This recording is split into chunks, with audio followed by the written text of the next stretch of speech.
get my 6.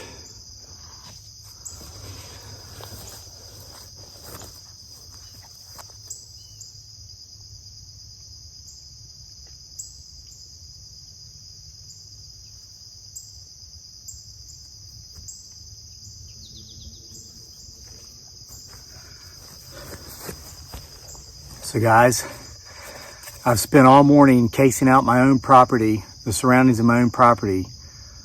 I'm cautiously optimistic. We are not being observed right now. Those who have come around as curiosity seekers are no longer around. So we're doing something very special. Got my potential Bigfoot Sasquatch field research kit. I've got my optics. Got some other things in here. I've got water, of course, and some food. Got my salt pack. I've got my flannel because we've got some wonderful fall type weather. I got my inside out hat. I've got my walking stick. Once again, we return to the lair of the potential Bigfoot Sasquatch.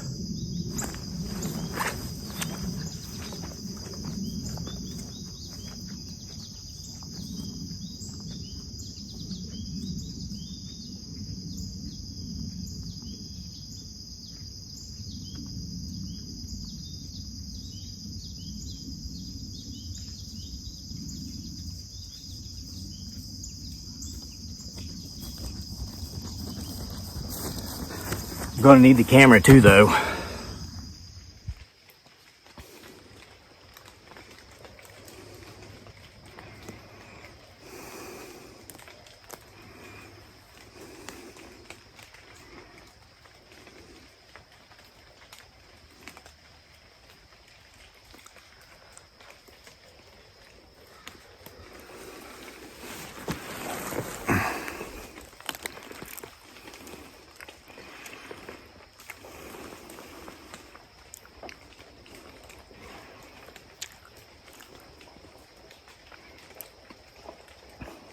Look familiar? Should, because we're here.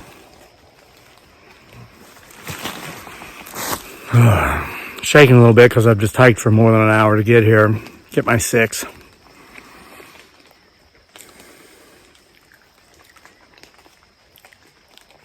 Got a carbo load. It's a lot of hiking.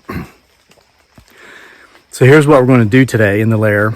We're not just going to eat Twinkies, because I also brought some pepperoni. We're going to also eat pepperoni.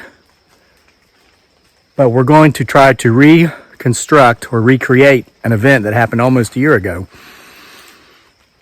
Many of you remember, you saw the video when I first discovered the lair of Bigfoot Sasquatch. And a trail cam went missing that we later found, a couple weeks later when we came back. Found it in a different spot though. But I brought a gift. I'm going to go ahead and let the cat out of the bag. I brought a pumpkin that my beautiful bride Dearly, aka Giggly Girl, and myself and our son Daniel grew this year in our garden. Had a lot of pumpkins. And we're going to gift that because I'm going to give him, her, it, or they the benefit of the doubt. And I need to make sure to keep scanning here. Keep getting my 6.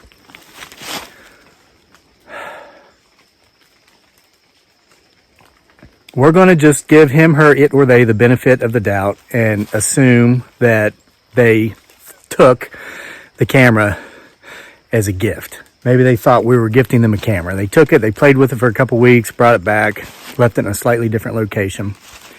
So we're going to gift them a pumpkin and then we're going to talk while we keep our eyes on the pumpkin. Looks like we've got a watcher here.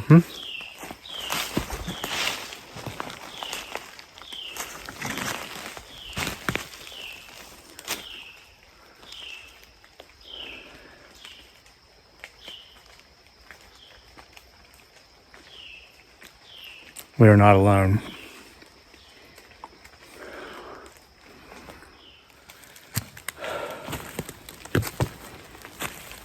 I've been walking about another 15 minutes straight since the last recording. We're getting close to where we were. I recognize the territory. I recognize it. by all the giant boulders. So get my 6. These boulders are perfect for him, her, it, or they to duck behind, to move around behind. It's almost an eerie silence in the Bigfoot Sasquatch forest today. It's rained recently. Not today. I think it rained last night. And so the leaves are moist, so we're able to slip through here, making less noise than if things were dry. Which, you know, that's good, but it also means him, her, it, or they can slip through here more quietly anyway. And as we know, they are the masters of stealth. And he slipped through here without us hearing them, even when everything's dry. And you know what? I think, oh, I found it. We're there. I see the trident, where last year we found a walnut.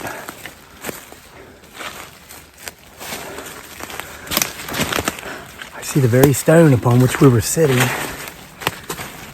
when we captured, potentially, I heard a whistle. I see no birds. We captured potentially the most amazing Bigfoot Sasquatch footage. Look at this, remember? That's where we found the walnut. Oh, this is odd. Somebody painted yellow lines on this tree. I don't remember this being here last year. You know, if you read Bigfoot Sasquatch Files Volume 2, you'll recall the Bigfoot Sasquatch story I'll never tell on YouTube. And you know the reason why it won't be told on YouTube if you read that.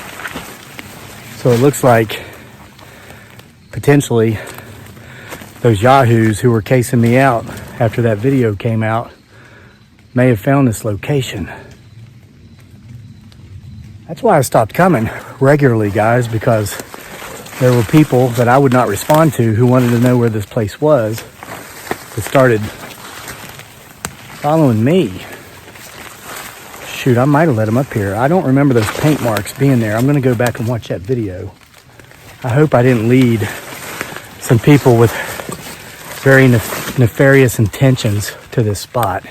But here we are. So we found it. So I'm going to give you a panoramic view. Just like last time. See if we capture anything this time. We're going to set up shop. We're going to do some gifting. That was my walking stick, okay, hitting the boulder here. The leaves haven't started to change yet. But this is where we were last year when they were changing. And I did this and I was talking about how beautiful the fall foliage is in the Blue Ridge Mountains of Virginia. And I think right about there is where we saw him, her, it, or they.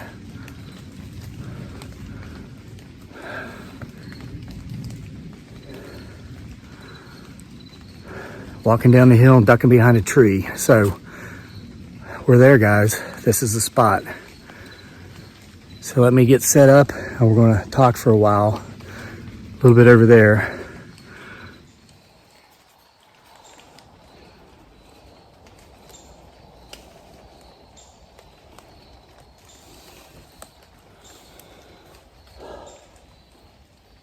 You know what? I lost my hat once by not doing this the right way. Let me get my field research, potential Bigfoot Sasquatch field research kit out of my backpack and announce our presence.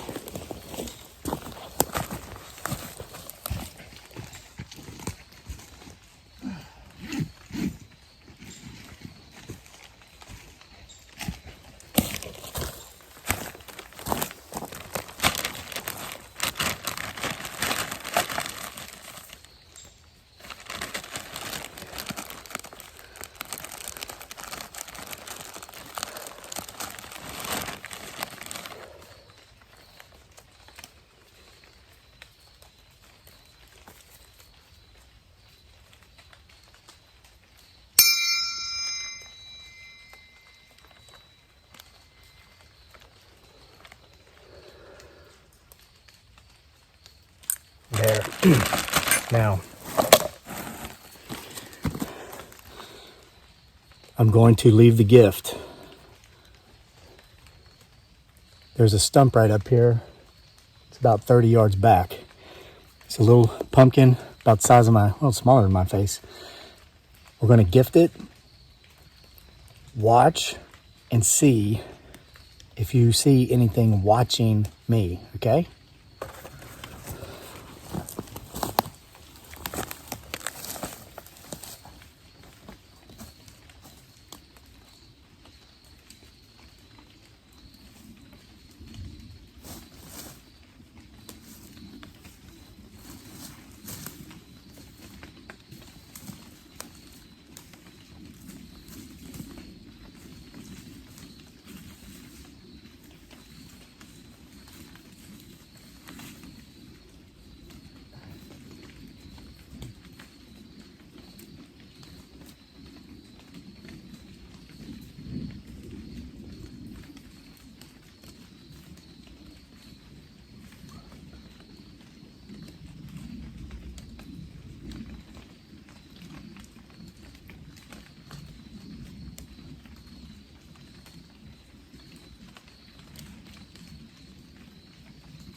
There's our pumpkin right there.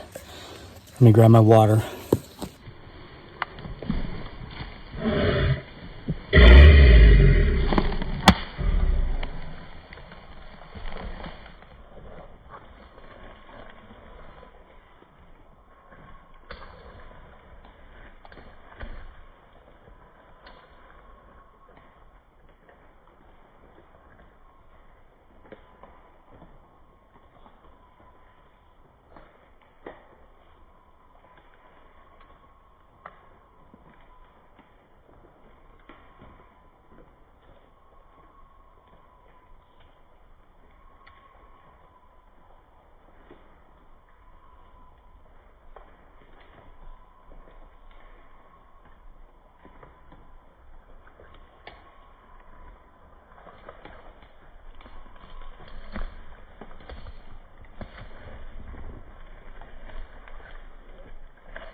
So watch, okay? I gotta get the proper tool out here. Brought my field research kit for a reason. The potential areas of interest, of course, is my 6 o'clock back here. All the way over there as far as you can see. So guys, we're gonna do things somewhat differently here today. There are many of us who believe Bigfoot Sasquatch is an empath. They can feel other people's feelings, other entities' feelings.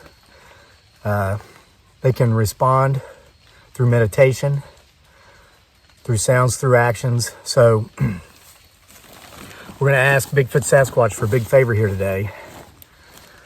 And also, we're going to make it clear to him, her, it, or they right here, right now. Should you follow me home like you did last time my wife and I came up here this summer, remember that? They followed us home the very next day after we left here. They broke a massive limb in our maple tree and they pushed over 2 different firewood piles. That was kind of their way of letting us know they followed us home. Should you follow us home today, you are welcome. We've been in communication with you potentially for a couple of years now. We don't feel threatened. We feel there's much we can learn from you. and we're going to ask you, teach us a lesson in this today. If you want to show a peaceful sign that you followed me home from the lair, you're welcome to do that, but please don't break any more tree limbs or knock over any of my firewood piles, because I work very hard to take care of those trees and split and stack those firewood piles. Okay? Now,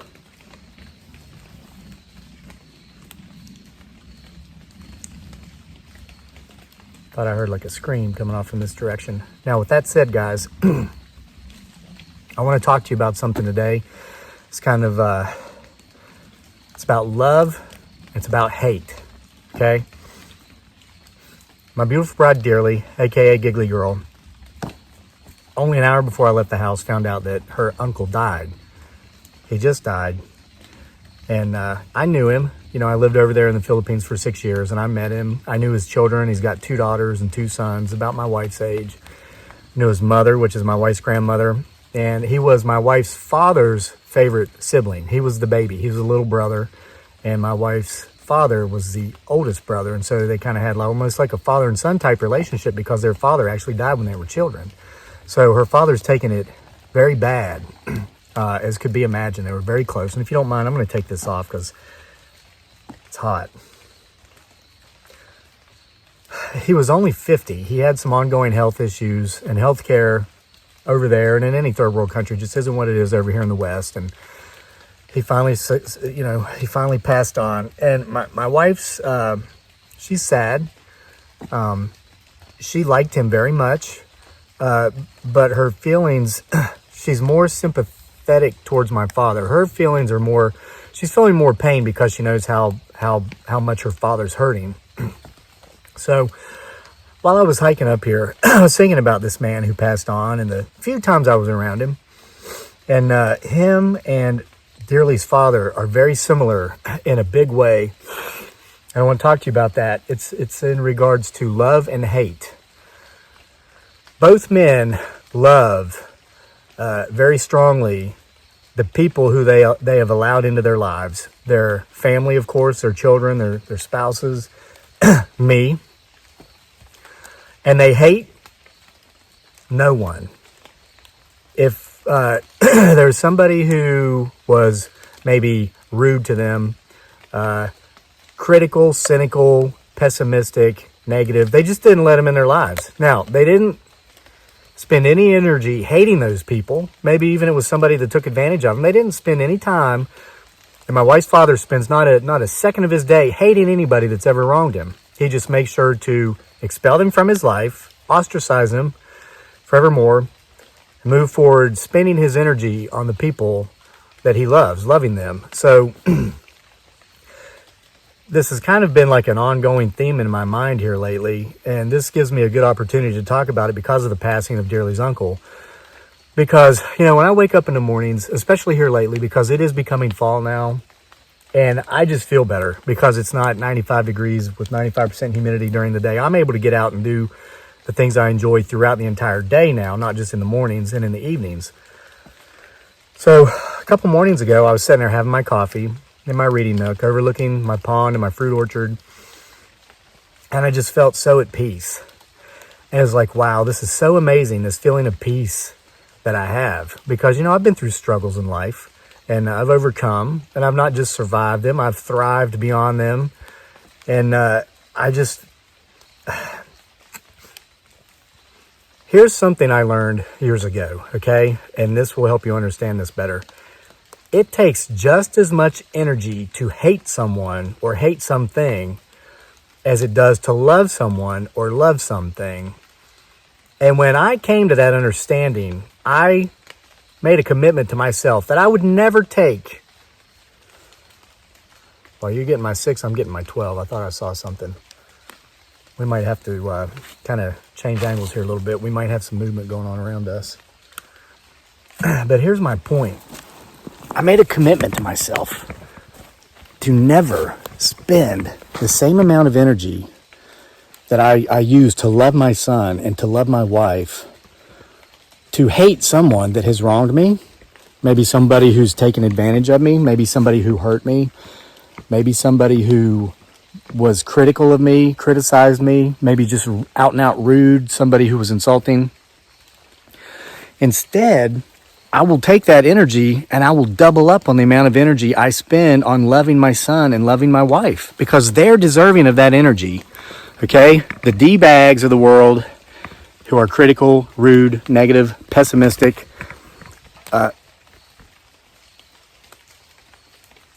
very distinct tree knock. I would put its location at probably 60 yards away from us max. Okay, so we're going to take our eyes off the pumpkin for now. There's a little knoll over here, so I'm going to get a little bit closer to the knoll. We're going to watch back here. I think Bigfoot Sasquatch is saying, preach on, brother, preach it. Okay, so I'm doubling up. Somebody does me wrong, but now, I know what you're saying. You're saying, but Crazy Lake, sometimes when people wrong me or when they criticize me, when they're cynical of what I'm doing, telling me there's a better way to do it or I shouldn't even be doing that at all because it's stupid, it's a waste of time. I just noticed a tree bend down here. You say it stings. What do I do about that? Well, it takes discipline, it takes practice. I'm going to share with you something that I started doing a few years ago, and I've changed it up. It's a prayer for these people, and I've changed it because I realized I was saying it wrong. You see the bend? Right here.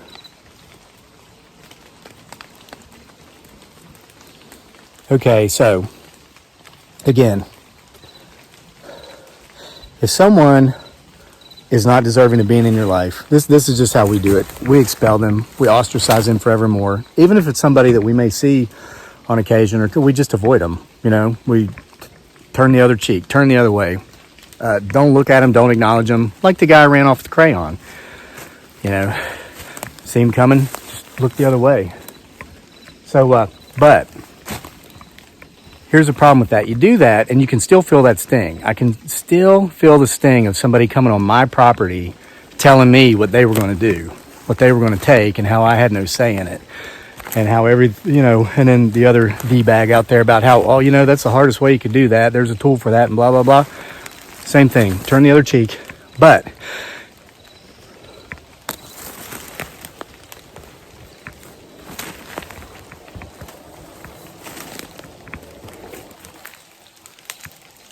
to get rid of the sting, I say this little prayer. If I see them, I see the D-bags, turn around and I say, God, please grant that individual the same health, wealth, and prosperity I so desire in my own life. That's how I used to say it. But I realized I wasn't really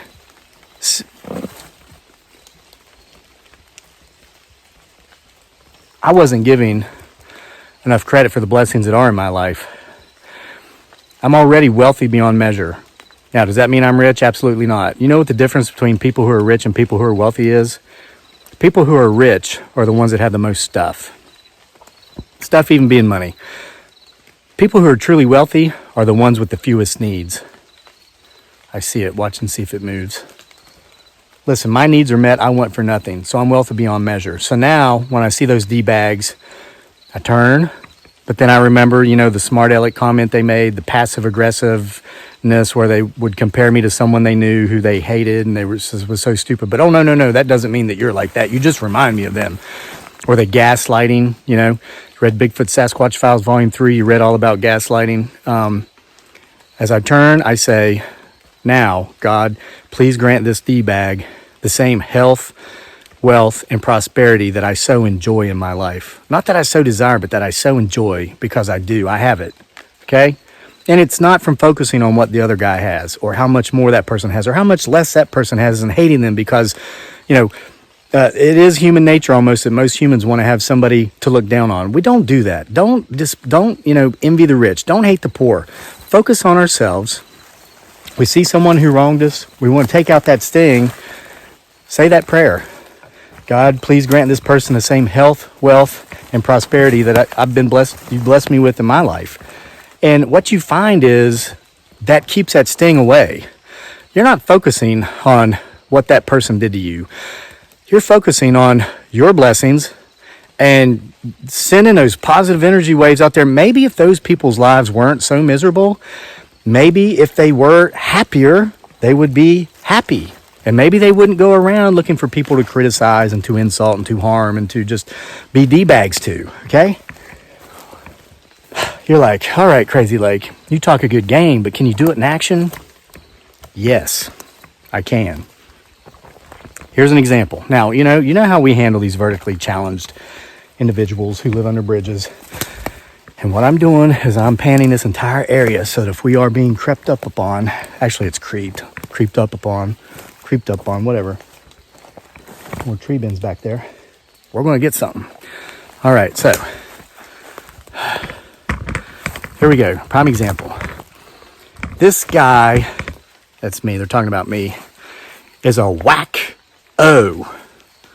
And that was spelled with a capital W and a capital O after a hyphen, and it has an explanation point, so they really mean it. So, okay? Well, here's how we handle these people, okay? We say, Dear God, please grant Congenial Millennial 98 the same health, wealth, and prosperity that I so much enjoy in my life.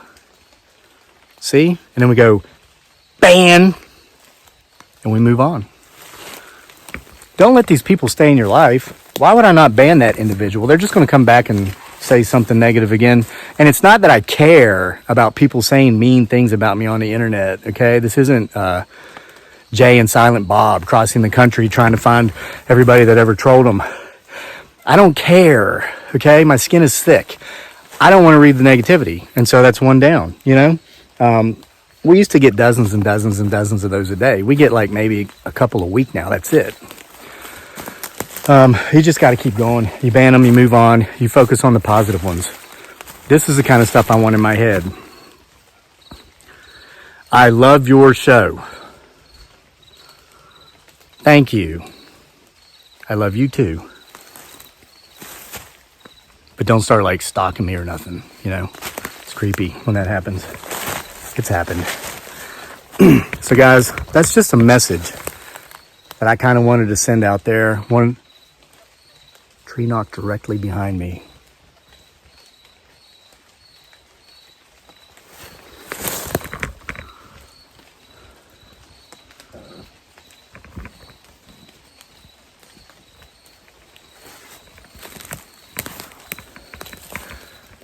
You know, with the passing of Dearly's uncle,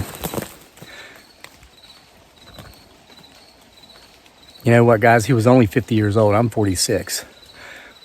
If I had only 4 years left, you know what my goal would be? My goal would be to die with no hate in my heart, just like that guy did. I think that's an honorable goal we could all set. I'm not going to hate somebody because their political views are different than mine. I'm not going to hate somebody because they are of a different ethnicity than me, different race, from a different nation, different sexual preferences, different skin tone, because they have more or because they have less. I'm not, now, doesn't mean I'm going to go around loving everybody, because let me tell you, there's a lot of advantage takers out there. You show them a little bit of kindness, they mistake it for a weakness, and they will take advantage. Not opening that door. It's not going to hate, because it would take me the same amount of energy to hate those people or that person as it would the amount of energy I spend loving those who matter. They're the ones that's getting the energy, okay? So I've rambled on. This is going to be like another 1,000,000-minute long video, so I better wrap it up. I hope you've enjoyed another visit out here to the lair. Hope you learned something, got something out of this. My pumpkin's still there.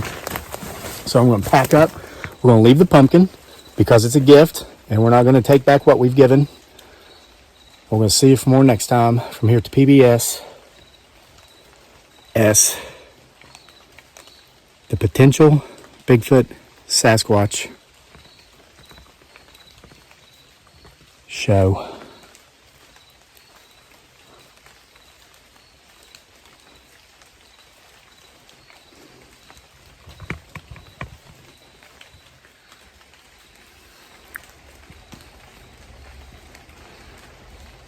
Okay, I know what you're saying. Saying Crazy Lake, the show just ended. Why are you recording? Guys, I just stopped recording less than a minute ago. I was getting ready to start heading down off the mountain, and this fog from out of nowhere rolled in behind me. I've heard 3 tree knocks in the last minute. They're all around me. And the last one I heard was right there beside the pumpkin. And there's nothing there.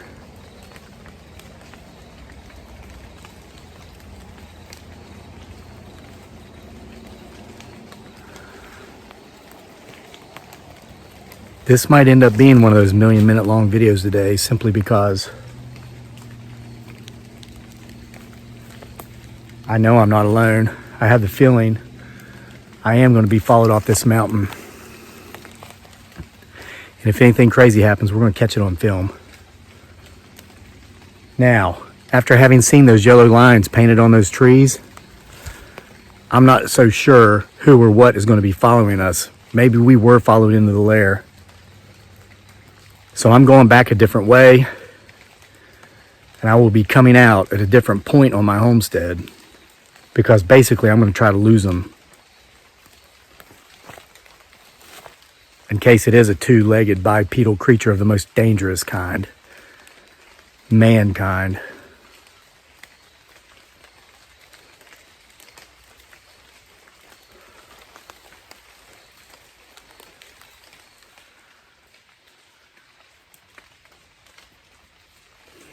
Guys, finding these everywhere. This tree breaks.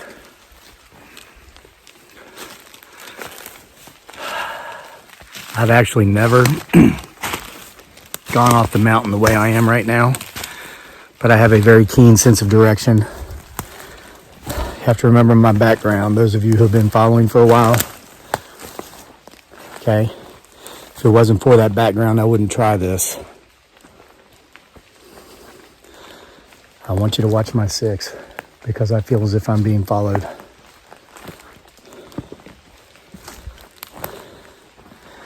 If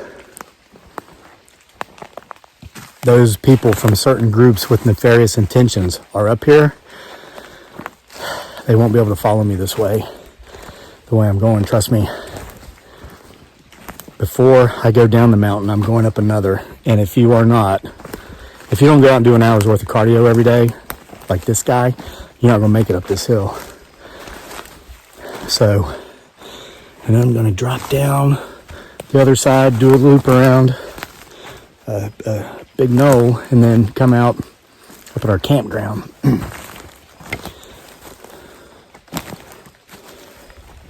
Family campground. That's not the way I went into the woods, but that's where I'll come out, taking this route, if my sense of direction is as keen as it always was in the past.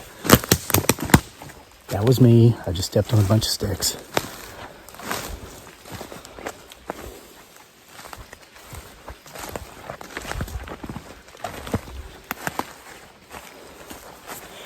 And I really have no words of inspiration to offer right now. I'm just making sure that if I'm being followed, we're going to get it on camera.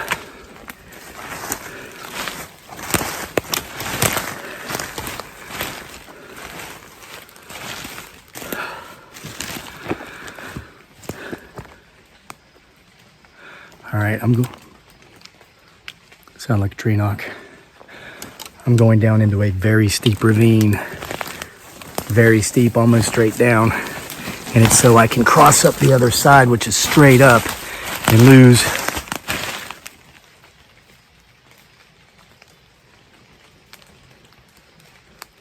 What was that? I guarantee you, you see those people from those groups going around on their gators and their 4-wheelers. You're not going to get a gator or a 4-wheeler where I'm going. And if you can't walk to the end of your driveway to get the mail without using a riding lawnmower, you're not going to make it up this hill. Look how steep this is going down. Straight down. The other side's straight up.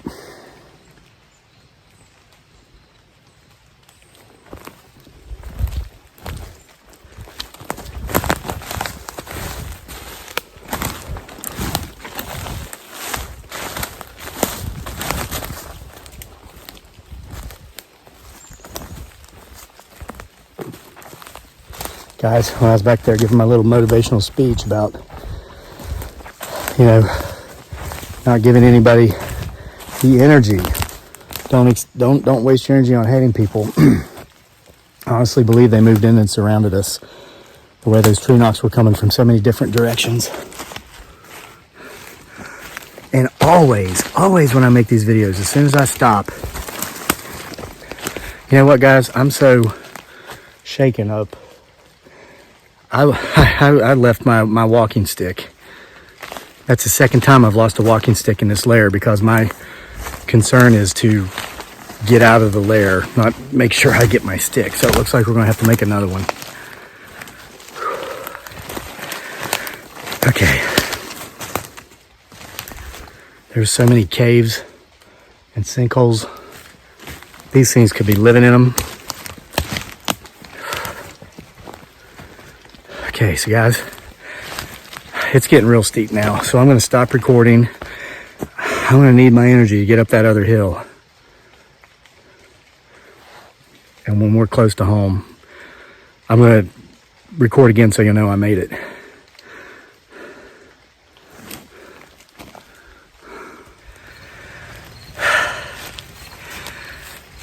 Guys, this day was not supposed to be so long, but alas, it's come to an end.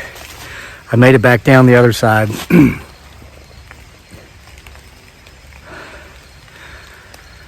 It's a light drizzle. That fog, it's like it followed me. It's crazy. I've heard people talk about, or they say that people go, these strange weather events coming in, people disappear. And people have told me that I needed to stop wearing bright orange when I go in the woods. I do it for safety because I don't want somebody shooting me, like if there's a hunter out there. But I can't help but think, remember when I took my orange cap off, stuck it in the backpack? Is that why I'm still here?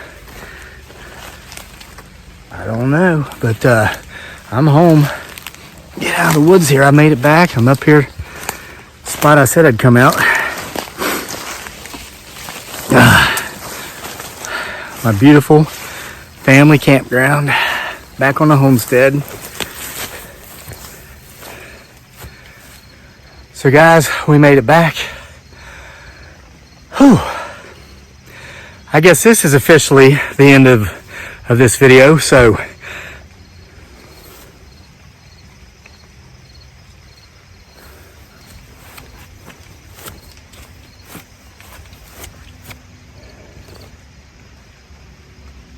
it's the pumpkin I left.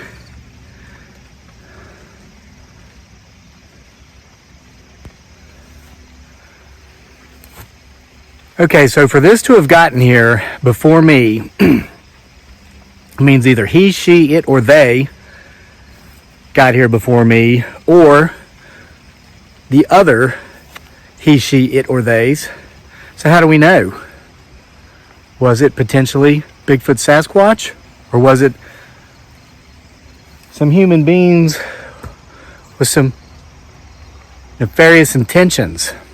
Well, remember I said I left my walking stick back there, and I left the pumpkin because we gifted it to them. We're not taking it back. It's theirs. Get my backpack off here. Let me tell you what else I left back there. I left something else back there too. In case you've forgotten, rewind back to the beginning of this video, and then there in the middle, there was a couple of times I showed my potential Bigfoot Sasquatch field research kit. Here it is. You notice there's something missing? Go back through the footage. Somebody do us all a favor and timestamp it. If you'll remember, there was a trail cam here in this package. It's not there now. You know,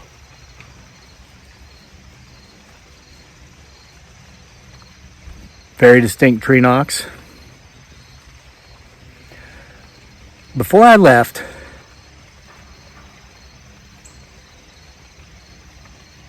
I set that trail cam up and I aimed it at this.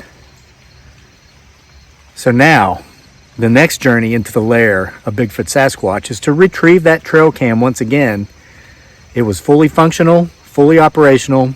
It was working. We're going to see who or what took this pumpkin after we left and beat me home and gifted it back to us. So yes, dear followers, I don't know how to explain what's going on around here, but this one is to be continued.